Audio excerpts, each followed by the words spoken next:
Hello everybody, Jake, your resident content cowboy here. Yeehaw! And I'm back with another Pokemon Unite best build guide. This is for Zeraora, a Pokemon I've wanted to make a guide for a little while. Zeraora is one of the best Pokemon in the game. You even see it in high-ranked tournament play. I think Zeraora is probably the best speedster, but Talonflame is giving it a run for its money right now.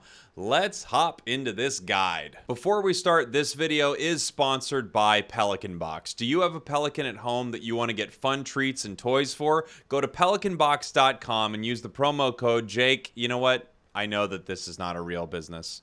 There's no way. Someone is scamming me and tricking me into thinking I get sponsorships, and they're never real, or they're out of business, or whatever. Don't go to pelicanbox.com. It's not real. If you like what I'm doing here, instead of getting a box of treats for your pelicans, how about you become a member today? Ding! I added in that sound effect with my mouth. On to the guide! All right, here we are. Can you tell that I'm digging Sylveon? They're giving me all this Sylveon clothes. Sylveon everywhere. Let's talk about Zeraora. Zeraora, again, amazing Pokemon. I want to just go through a few of Zeraora's moves that I think are pretty key to understanding how to play Zeraora. Agility and Slash are what you start with. I often start with Slash, even if you're in lane. It just gives you the ability to last hit Pokemon better. I think Slash is the better starter ability. And then at level 6, you upgrade Agility to either Volt Switch or Spark. Both of these are really good. Let's talk about them. Volt Switch gives you the ability to dash to an area, increase your attack speed, and then also dash back out of that area. I like using Volt Switch not only to get in, use a move like Discharge or something like that, do a ton of damage, and then get out. I almost called it damage. You do a lot of damage, and then you pop out of the battle there. It's really nice for that in and out combat, especially when you can notice enemies' cooldowns are up. So Venusaur's Petal Dance goes down, you can jump in. You see someone's used their Unite move, they're done with it, you can pop into the battle. This is really nice against Sylveon as well, because you'll see Sylveon, you'll jump in, do some damage, then maybe Sylveon starts their Unite move where they jump into the air, pop right out of battle, wait till that's kind of cooled down, and then you can hop back in. I really love Volt Switch, and me personally, I think Volt Switch is the stronger choice. It just gives you more options to play around with in the fight. Spark is really fun. It gives you more distance that you can travel, and you can use it 3 times before it goes on cooldown, which is nice. You spark, and then mid-spark, you can press your attack button, and you can actually lock onto an enemy and kind of leap to them and hit them, which is, it's a good move, and it lets you stick to people really well, but that's not a huge issue I've found with Zeraora, is that I can't get in and fight people. If you're using Spark, I do think there's a held item that is pretty ideal, and that held item is the Razor Claw. Let me pull it up here. Razor Claw lets you do more damage after you use a move on your next basic attack. This is perfect for Spark. You will Spark, basic attack, and then probably hit the Pokemon one more time, and then you can Spark again. You can get Razor Claw to proc a second time, and you can hit them again for the increased damage and the decreased movement speed you get out of Razor Claw. If you're going Spark, I really think Razor Claw is almost a non-negotiable item. It's just so useful for that build. Again, personally, I think Volt Switch just sets up better options for you to play, and it also keeps you alive long enough to use your abilities multiple times. This is something I'm talking a lot about lately, is just that the longer you live, the better things are, because you can use your abilities more and more. And that ability will either be Discharge or Wild Charge. I'll talk about Wild Charge briefly. Wild Charge does a lot of damage, and it also has some recoil damage, which I think is probably unnecessary, but I understand why they are doing that. Wild Charge, okay, look. I know everyone loves Wild Charge. I have people tell me that they like Wild Charge. People who play Zeraora say it's actually a viable option. I don't know what to say, except Discharge is one of the best moves in Pokemon Unite. It really is. It's one of the best moves. You release an electrical charge, dealing damage to nearby opposing Pokemon and granting the user a shield when it hits. You get a shield, and you're doing damage to every single person around you. If it hits Pokemon that are paralyzed, that kind of combos with your basic there. It pulls them towards you once your move ends, dealing damage to them once again, leaving them unable to act. It decreases movement speed of opposing Pokemon when it's upgraded. It's tough because Wild Charge is good, but Discharge is one of the best, seriously, best moves in Pokemon Unite. As a basic move, I don't know anything that comes close to Discharge, really. I'm trying to think. What even... I mean, there are a few Pokemon moves that are amazing, and Discharge is right up there with one of the best moves in the entire game.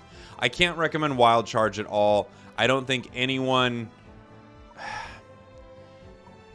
maybe there's a build where you really want a ton of damage to a specific Pokemon. You're really trying to be an assassin. I would say just play a different Pokemon. Honestly, if that's how you're trying to play Zeraora, play someone else. Play Talonflame, play Absol.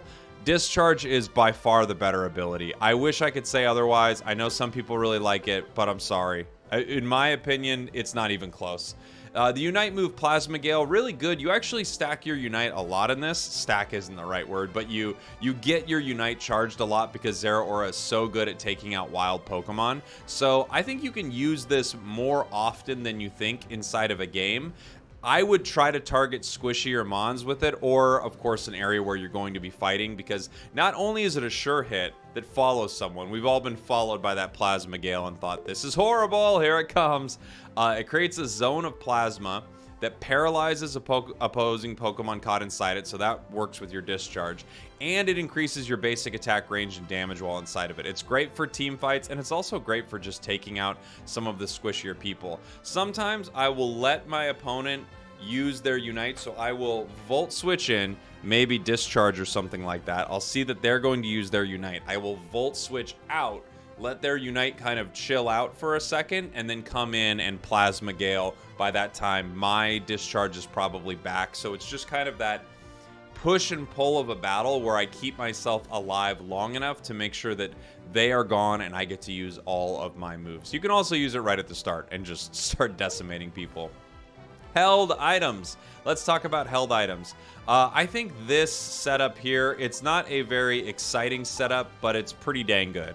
Focus Band is pretty important because you're going to want the ability to stay alive long enough to use your move multiple times inside of a battle. Just using one Discharge, it could turn the entire battle and get you a multiple KO, but if you're alive long enough to Volt Switch multiple times, basic attack many times, and Discharge multiple times, I think that is the most important thing. So Focus Band lets you do that. And then Buddy Barrier just helps you. When you use your Unite move, you can fight longer in it because you have a shield on yourself as well as a shield on your ally. So I think that's a pretty amazing choice for Zeraora.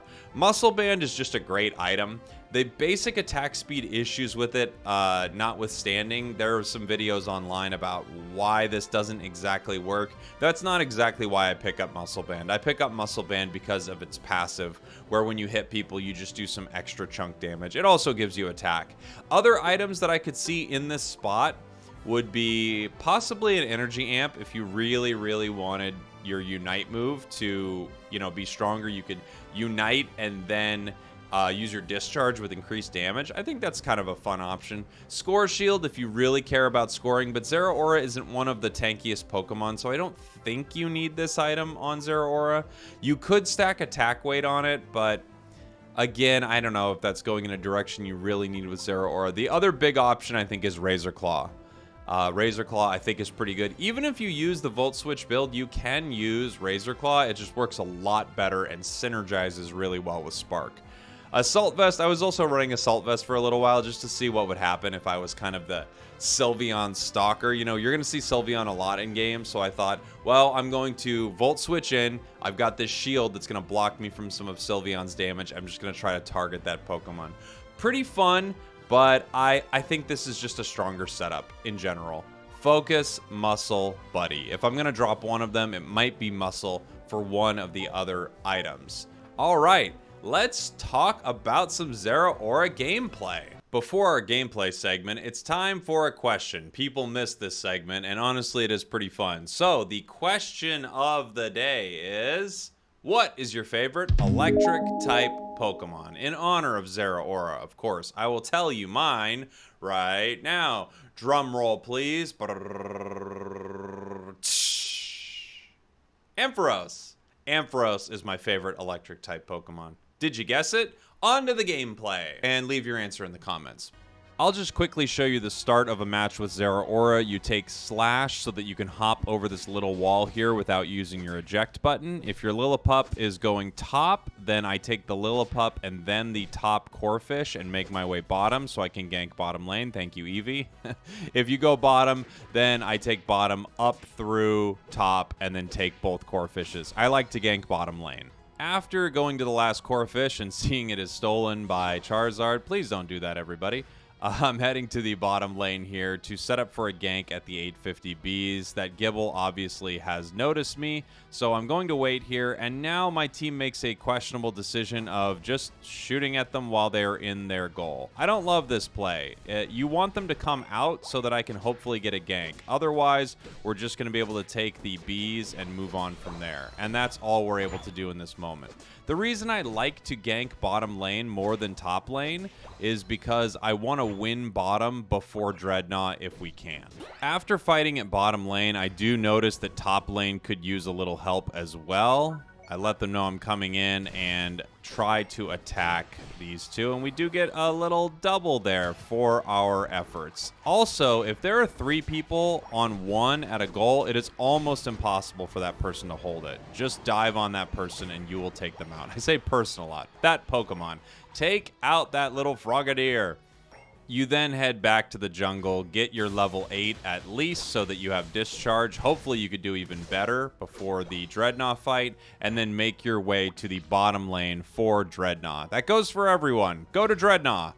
Here's a good example of the cooldown situation I was talking about earlier. We take Sylveon out here. Nice. And my moves are on cooldown. I run from Venusaur really quickly and then Volt Switch back in. Nope, I don't Volt Switch back in, but I get back in time to use my discharge. My Volt Switch just went on cooldown. But you can see right there, I want to stay alive long enough to use multiple abilities, and that's what we're trying to do. Stay alive long enough that we can hit many enemies with our abilities. So Volt Switch in, use your discharge, Volt Switch out when you don't have discharge, etc., and use that Unite move. It's going to work out pretty well, and you can get him to run from you. Run! Run from Zeraora! I'm so scary! Ooh, does this work out pretty good too? Yeah? Not bad. Not bad, Zeraora. It's good to remember that only the last hit on a wild Pokemon matters, so I'm going to let this Greninja fight this for a while. I'm going to back out while it has its shield for a half sec during its Unite move, and then I'm going to go back in and discharge once I know my discharge and basic attacks have a very good shot of taking that Rotom. Again, on wild Pokemon, including Zapdos and Dreadnought, the last hit is what matters. So you can pop that discharge, use some basic attacks, and steal those final hits from your enemy. Let them do all the work. Why not? Also, why is everyone trying to surrender? Stop. Stop surrendering until Zapdos is done. Come on. Here's some footage of that Spark Razor Claw build. Again, you hit Spark, and then your basic attack immediately uses the Razor Claw extra damage. It's really nice. You Spark, attack, Spark, attack, Spark, attack. You have to actually wait a half second. So it's kind of like Spark, basic attack, Spark, basic attack, and you get that extra chunk of damage. Finally, something that people really like is the Volt Switch immediate base and then Volt Switch all the way back to where you were on the map and get a big chunk of healing. I do not think this play is super viable, but I could understand a scenario where you try to Volt Switch immediately and then base. You've got that cooldown, base, and you're back. I don't know. It feels unnecessary, but it is very cool. Also, just notice that your timing must be perfect because even if you miss it by a half second, it doesn't work.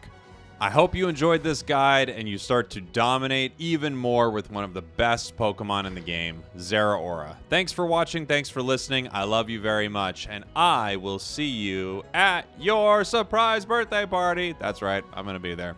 Goodbye. Mwah.